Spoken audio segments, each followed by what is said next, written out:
অন্ধকার রাতে কখন বৃষ্টি পড়বে তার কোনো ঠিক নাই।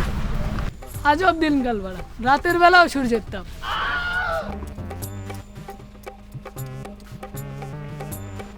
দেখে আমার আগে রে ছেড়ে বলা, দেখে চলতে পারিস না, আউস থাকলে সামনে আয়। রাতের বেলা বলে ছেড়ে দিলাম, দিনের বেলা হলে দেখিয়ে দিতাম।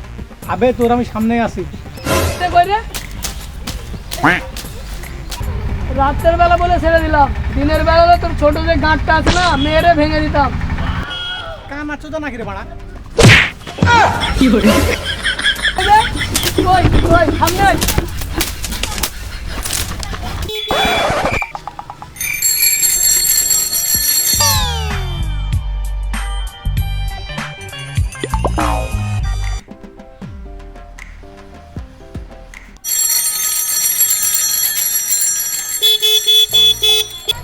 তখন থেকে হর্ন বাজাচ্ছি, রাস্তাঘাট বাবার নাকি বাড়া? ঠুপকে দে বাড়া। দেখে চালাতে পারিস না, কমপক্ষে হরেনটা দে। তখন থেকে বেল হর্ন মারছে না তো হ্যান্ডেল মারছে। আমি কিভাবে জানবো লকডাউনের সময় কেন মিষ্টির দোকান খোলা ছিল?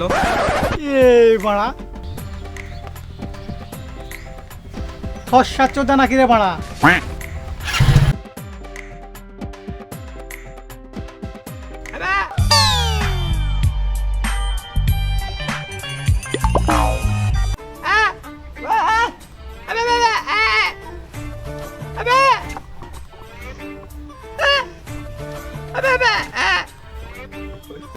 দাদা রেস্টুরেন্ট কোন দিকে?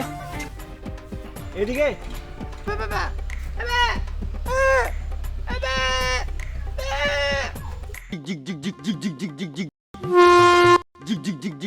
এদিকে কি আব্বাস চোদা ছেলে রে পাড়া।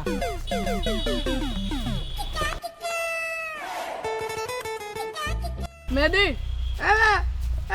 ও বুঝলি মেহেদি, নিচে যত নিয়ম মেরে চলি, অন্যরা তো নিয়ম মানলে গান নিজেদের ভিতরে ঠুকাঠুকি কম লাগবে। রাত্রে বেলা বলে ছেড়ে দিলাম, দিনের বেলা হলে মেরে আর গাঁড় ভেঙে দিতাম।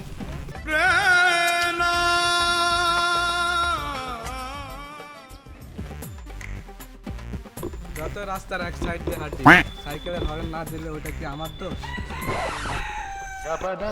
ধাক্কা তো লাগবেই।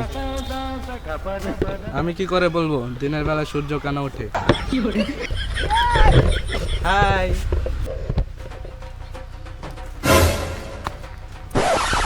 আমি এখানকার নতুন প্রধান।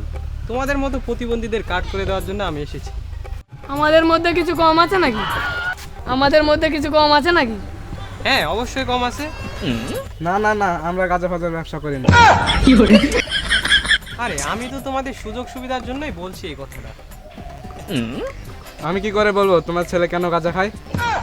আরে একটা উল্টো পাল্টা কথা বললে কানের গুঁড়ায় একটা চড়াই দেবো। আরে একটা উল্টো পাল্টা কথা বললে কানের গুঁড়ায় একটা দেবো। শুয়োরের বাচ্চা, তোদের তিনজনকে কোনো সুযোগ সুবিধাই দেওয়া হবে না।